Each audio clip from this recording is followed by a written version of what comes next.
Galera, então, há 2 anos atrás a gente postou um vídeo. Eu achei até que o caso já estava encerrado, mas nas últimas 24 horas, todas as mídias do Brasil, né, não só mídias do jiu-jitsu, mídias mesmo do Brasil, o UOL, Globo, estão tudo falando sobre isso.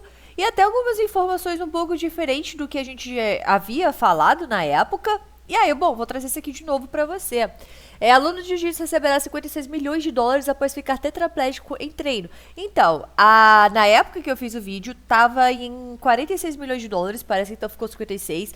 Até onde eu tinha visto, já tinha fechado isso na Justiça, né? Até onde a gente tinha feito o vídeo. Mas o que acontece, ó? Na primeira vez que o caso foi julgado, o juiz decidiu que o Jack tinha direito a uma indenização de 46 milhões, que dá 257 milhões de reais. A academia recorreu da decisão ao Suprema Corte da Califórnia, mas a decisão foi mantida. E com os juros pós-pagamento, o valor da indenização subiu para 56 milhões de dólares. Por isso que tá todo mundo falando disso nessas últimas 24 horas. A comunidade de justiça estava criticando muito o René Gracie, porque assim, foi o professor que fez o movimento, foi o professor Sinistro, conhecido como Sinistro. E é um movimento que até o Léo Vieira fazia muito na competição, sabe? Então foi uma tragédia o que aconteceu. E aí, como o René, ele tava testemunhando, né, a favor ali para o professor pagar, né, a multa e tal, então a comunidade de justiça estava muito contra ele. E aí ele pegou e fez um vídeo de 20 minutos explicando por que o professor deveria sim ser penalizado. E eu até legendei esse vídeo na época, bateu mais de 2 milhões de de visualizações esse vídeo. Inclusive eu vou colocar aqui de novo pra você assistir. E também, cara, foram diversos vídeos que a gente fez na época da comunidade de jiu-jitsu criticando o René, a gente fez vídeo. O professor Iturralde, né, que é o professor Sinistro, que foi o professor que fez, né, com o aluno, ele fez um vídeo explicando, né, se defendendo, a gente também traduziu aqui. Então, assim, o que eu vou fazer? Nesse vídeo aqui, eu vou colocar ambos os vídeos, caso você não tenha visto. Primeiro, eu vou colocar o vídeo do René, né, da explicação toda dele, por que sim, o Sinistro é culpado, né, por que ele estava ali defendendo o aluno, e o vídeo do professor explicando, né, fazendo a sua defesa. Eu vou colocar os dois aqui pra você ficar sabendo, né, de tudo que tá acontecendo. E aí, bom, o aluno, né, ele ficou tetraplégico naquela época, um tempão ali na parte do hospital e tal, mas aí parece que ele já tá andando. A gente até viu notícias depois que ele tava fazendo hiking, né, então assim, parece que ele tá se recuperando ainda bem. Então, enfim, eu vou trazer aqui os vídeos que eu já havia feito e vou colocar aí pra você, caso você não tenha assistido isso na época, tá? Então, primeiro vai ser o vídeo do René e aí depois vai ser o vídeo do Iturralde. Eu aviso pra você quando é qual, tá bom? Então, agora vai aqui o vídeo do René pra você. Como estou trazendo aqui para vocês no canal, tivemos um caso em novembro de 2018, onde o aluno, Jack Greener, ficou tetraplégico ao rolar com seu professor Iturralde, e o René Gracie foi chamado como testemunha especializada para analisar o caso e foi decidido que o Iturralde foi culpado.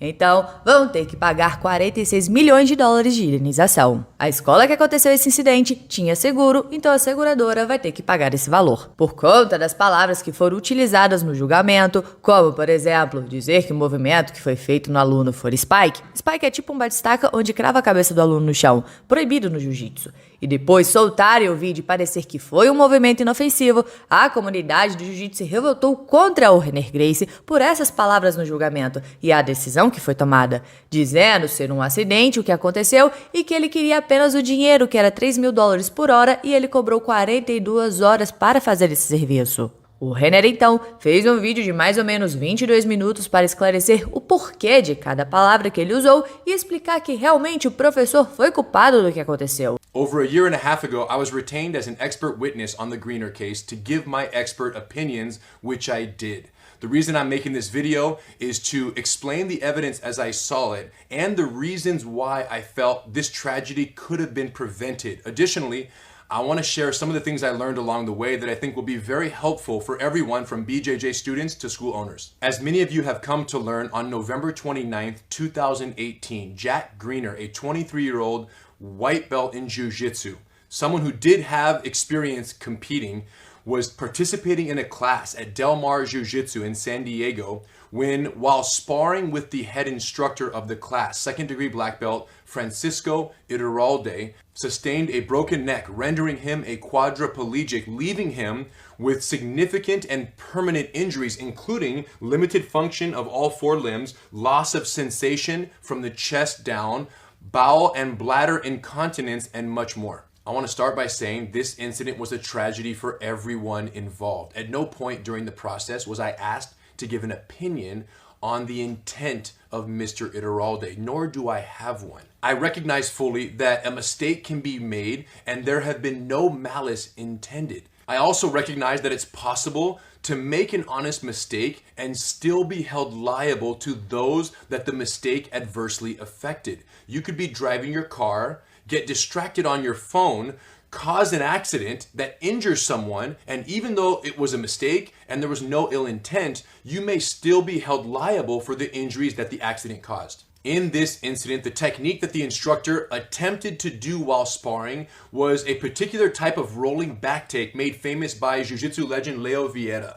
From the turtle position, when applied correctly, this technique directs the recipient of the technique over one of their shoulders or directly over their head. But when applied incorrectly, the consequences can be devastating. When correctly applied, the technique can be done from a body lock where both arms are underneath the recipient's armpits, or it can be done from an over-under grip configuration or seatbelt configuration with one arm over the neck and shoulder of the recipient and the other arm under their opposite armpit. There are dozens of instructionals online teaching this technique, and all of them use one of these two common grip configurations. In either of these correct applications, the most important thing is that the user's shoulder chocks the back of the recipient's head. Otherwise, the technique is not safe for use, as stated by Leo Vieira himself. And then you place the head on one side and you roll to that same side. I roll over my shoulder, pushing your head down, because it's like a neck crank that forces you to roll. At the same time, that will make the position be safe for you to hurt your neck. So one more time. Yeah. So I see my head almost touching the chin, and then I bounce. Okay. So it's like I try to put my head inside here. So I move my head. Got it. To roll. Flow. Doing it this way allows the user of the technique to maintain control of the recipient's head and neck, such that the recipient is forced involuntarily to roll and to follow along with the technique. Here to help me demonstrate both of these variations, Cameron. So Cameron's in turtle position, and the two options that we talk about are double underhooks, where you have your hands clasped under their armpits and your elbows go tight. And this is where you dive your head forward right next to theirs, and you'll notice my shoulder go in the back of Cameron's head, pushing it straight down. So I lock, I pinch my elbows, I go up, and because my shoulder pushed his head, he had no choice but to roll, and that's what caused us to come up together and allow me the opportunity to get back mount. Similarly, if we're in the turtle position once again, and instead of going double underhooks all the way up under his armpits, I go over under, and I lock my hands here on his chest. I can put my head in the same position, roll my legs forward, and again, the pressure of my shoulder, you'll see right slow here on his head, gives him the combination of my shoulder on the back of his head, pushing it towards his chest, and the tightness of my arms around his torso makes it to where his body simply wants to roll to accommodate the pressure of that. Now, in the Greener incident, even though it was clear that something went wrong with the roll, at first glance, by me and everyone who's seen it on social media, it appears like the technique was done with the correct grip configurations. It's quick, black rash guards, roll, and it just happens. But upon closer inspection, it becomes very clear that that was not the case. Let's check it out. So since it's very hard to tell what's going on between two no-gi grapplers who are wearing black rash guards, this footage that was referenced several times during trial was edited to add color to the left arms of both Iturralde and Greener, so that you can see where Iturralde's arms are relative to Greener's. So I'm gonna go forward frame by frame here, and again, to the untrained eye, you're looking at this from a rear angle, it looks like he's in a normal over-under position.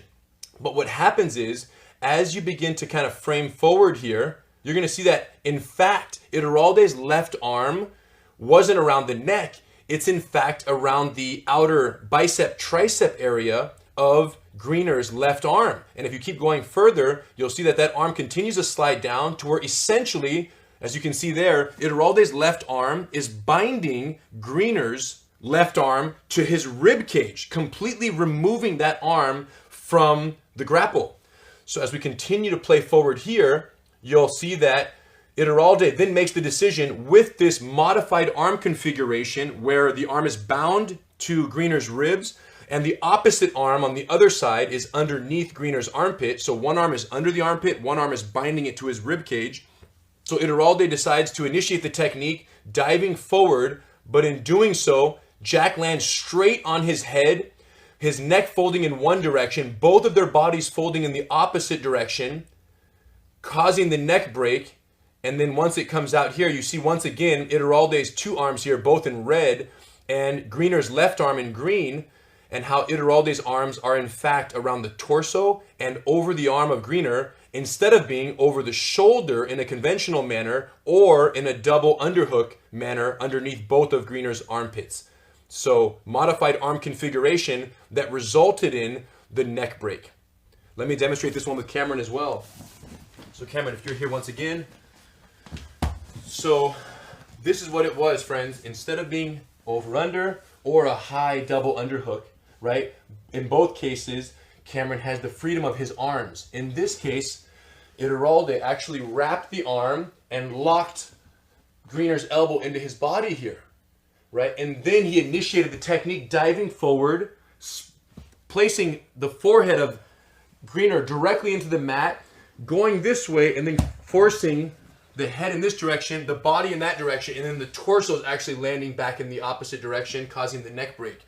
So what's important to recognize here is that there are two huge concerns when the arm configuration, instead of following the conventional methods, right, for the reasons listed, when you go to this modified configuration where you have a body lock, but you have the arm, right, encompassed in the body lock, the reason why this is problematic for this specific technique is twofold. Number one is that my shoulder is nowhere near his head, right? I can't have a body lock. My shoulder simply doesn't reach, so I cannot bind Cameron's elbow to his body and simultaneously chock the back of his head. It doesn't reach.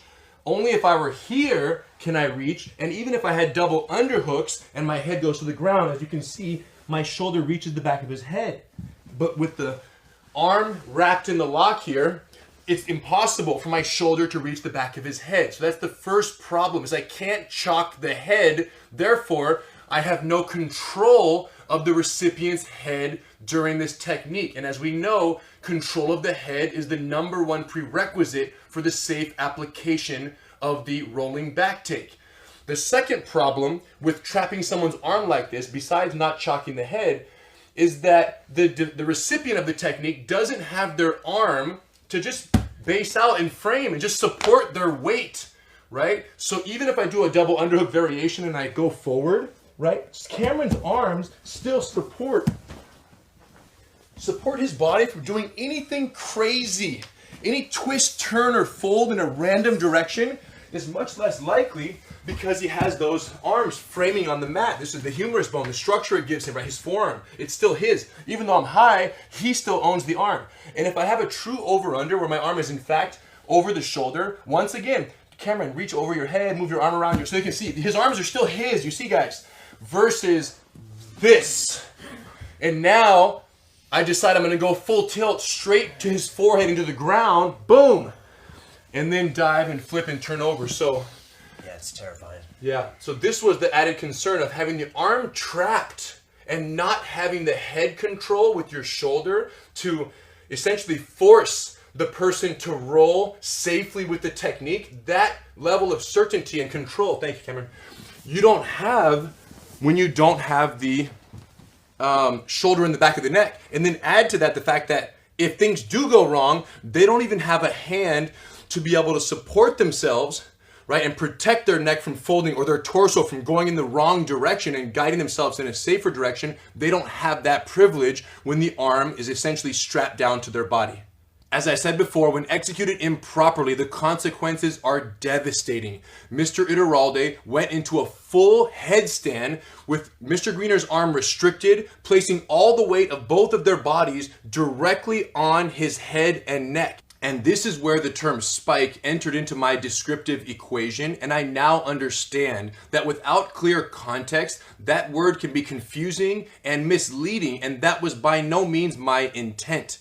Even though the technique used was not a spike in the literal jiu-jitsu definition sense, the effect that this technique, right, incorrectly applied had on Greener's head and neck was comparable to that of someone being spiked on their head. As seen in frame 70, you essentially have the weight of both men piled directly on Jack's head, with his head in one direction, his neck in the opposite direction, and his torso even further in the opposite direction. Besides the head, all we see are some feet and maybe the knees lightly touching the ground, but otherwise, it's all the pressure on Jack's neck which caused the break of his neck. Now, hopefully when you see this, you can understand why I might use that term, because it's my belief that the reason why the literal spiking technique is illegal in jiu-jitsu competition is precisely to avoid injuries like the one Mr. Greener sustained to his neck. And you guys, I'm not alone in my opinion that this modified variation of the rolling back take created unreasonable risk for Mr. Greener. The jiu-jitsu expert witness for the defendant testified that there are safer ways to do the technique. He stated correctly that by doing it with a proper over-under, you reduce the likelihood of creating unreasonable risk for the recipient. He also stated that he does not teach this variation of the technique where the recipient's arm is trapped to their body while they're driven forward towards their head and neck.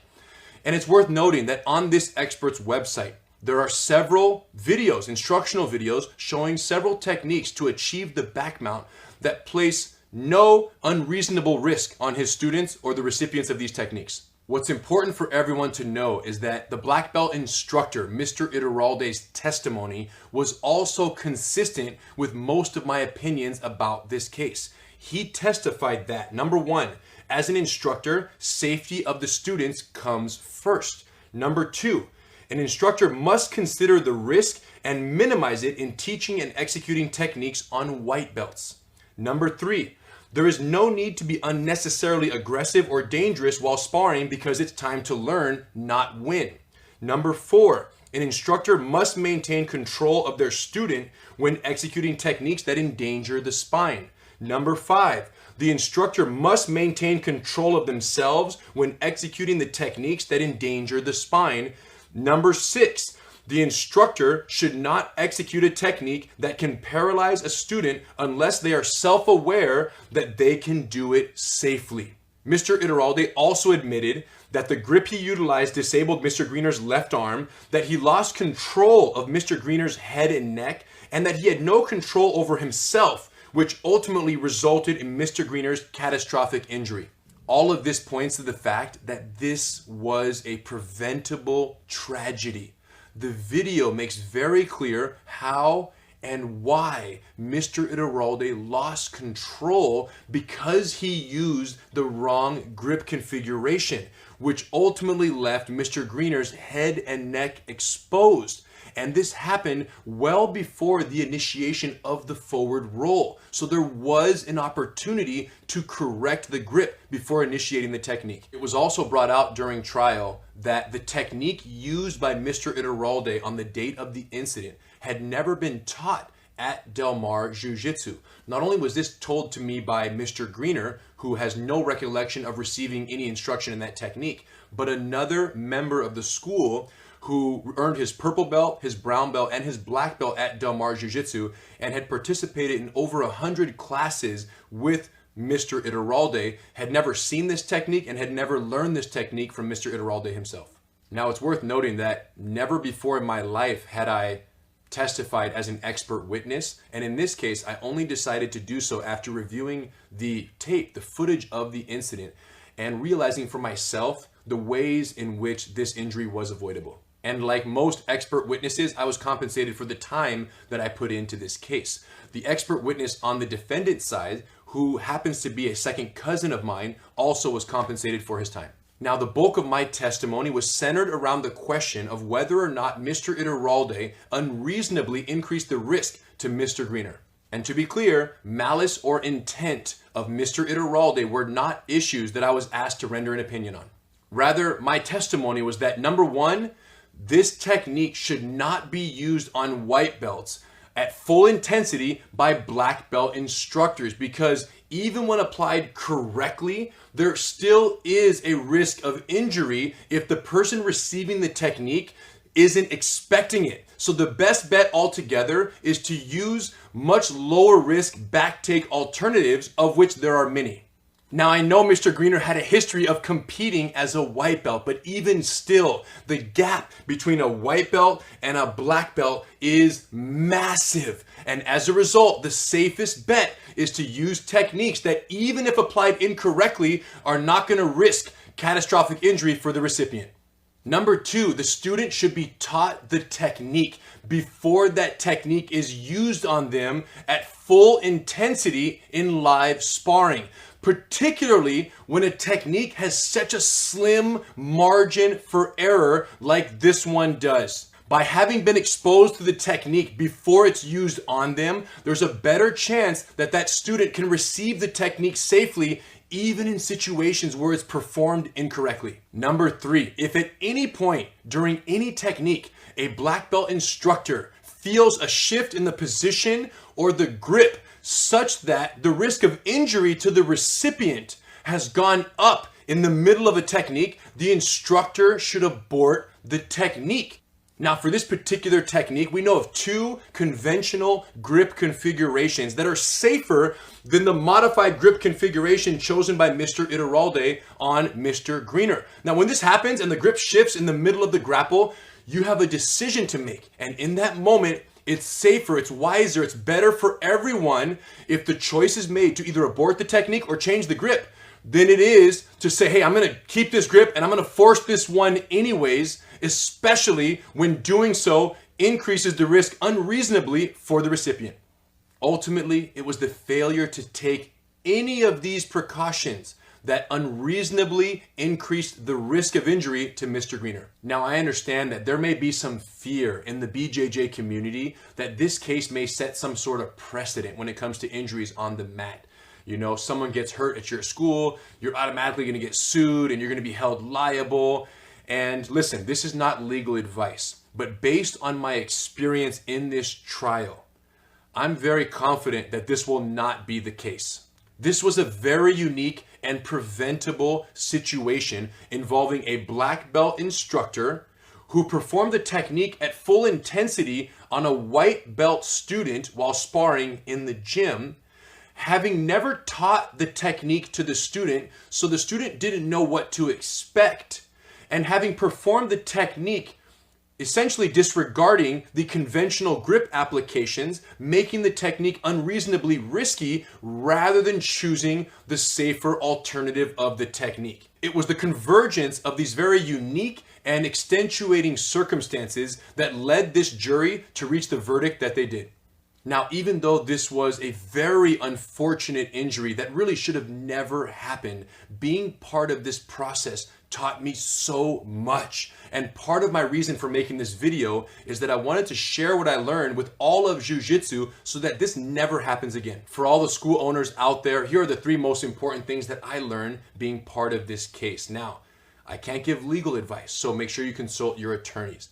Number 1, waivers matter. Now, there is some lingering concern out there that waivers aren't valid. Now, in this particular case, the waiver wasn't admissible as evidence because of some technical errors in the waiver itself. But nothing has led me to believe that waivers as a whole are not valid. So once again, I'm not giving legal advice. This is just a good reminder to make sure that you get your waiver drafted by an attorney and you have it updated and checked often to make sure it's good to go. Number 2, get insurance. Every Brazilian Jiu-Jitsu school should have general liability insurance, if for nothing else, to cover you in the event of a tragedy like this one. Fortunately, in this case, the school did have insurance, and it's my understanding that the damages owed to Mr. Greener will be paid by the insurance company, and that burden does not go on the school owner or Mr. Iturralde himself. Number 3, safety first. Even if you have a solid waiver and a general liability insurance policy, you must take reasonable steps to ensure the safety of your students. Being a part of this case taught me a lot about how the legal system defines risk and standards of care in this industry. Accidents will happen in any contact sport, but as long as you maintain the safety of your students as a top priority, you'll be in a much better position if something happens on your watch. Now, for all the students out there, if nothing else, let this serve as a reminder of how important safety is in the gym. All you have are your training partners, so don't break them. And never forget that training in the gym is not the same as competing in a competition. If you can't do something safely, don't do it. It's just not worth the risk. Everyone who knows me knows that my objective has and always will be to get more people to fall in love with Jiu-Jitsu. Now, in order to do this, we as a community must become better at preventing the preventable injuries. And it's my hope that by sharing what I've learned about this case, we can do better at that so that Jiu-Jitsu can continue to grow in popularity and in practice all over the world. Thanks for watching, guys. Professor Iturralde, também conhecido como Sinistro, postou um vídeo meio que respondendo ao vídeo do Renner Gracie, ensinando a mesma pegada nas costas que ele fez e mostrando que essa pegada no bíceps é realmente segura. Eu legendei o vídeo aqui pra vocês e não esqueça de deixar sua opinião nos comentários. Alright, crew, I'm going to show a back take that I enjoy doing. This one you may try when you have a very strong partner that is not allowing you to roll him over the shoulder, okay? So let's say we made our way to the back, right? I'm gonna go for a modified seat belt. So instead of going over the shoulder, I'm gonna go around his biceps, okay? This is gonna be a lot better for chopping this leg of the table. That way, when I roll just a little bit over the side, my partner's gonna fall over because he has no base over his side. So the only way my partner can roll, or I'm forcing him to roll, is over his left side, right? So we're gonna go right here. Now the easy way of doing this technique, or the basic way, is just stand out and rolling over the shoulder, opening the leg wide, so I can make my partner roll. Now let's say my partner has a better base and he doesn't fall over this side. Maybe I tried already to take his back on a roll before or doing the same roll and he's not falling for it. So I'm going to do a modified version, and this is going to allow me to distract my partner so I can redirect him into the other side. So check this out. So from here, what I'm going to do, I'm going to lift up and I'm going to base with my foot right next to his head. Once I base there, I'm going to bring my knee over his other side and then roll him all the way over and secure the back. As you can see, my partner has no arm right there, so I can just bring it around here, start attacking with the arm, I'm going to let go of the seat, my partner wants to sit up. Once he starts to sit up, let's sit up item. Push his face and go straight on the armbar too. Alright, so I'm going to show you one more time. So once we move to the back, we got our modified seat belt, lean way into my partner, lift up 1, 2, all the way over, and we can work on the choke with the leg this side. I'm going to post a video too on the do's and don'ts for the person who's receiving this technique. What should you do to escape and what you should not do in order to find a way out of it. Because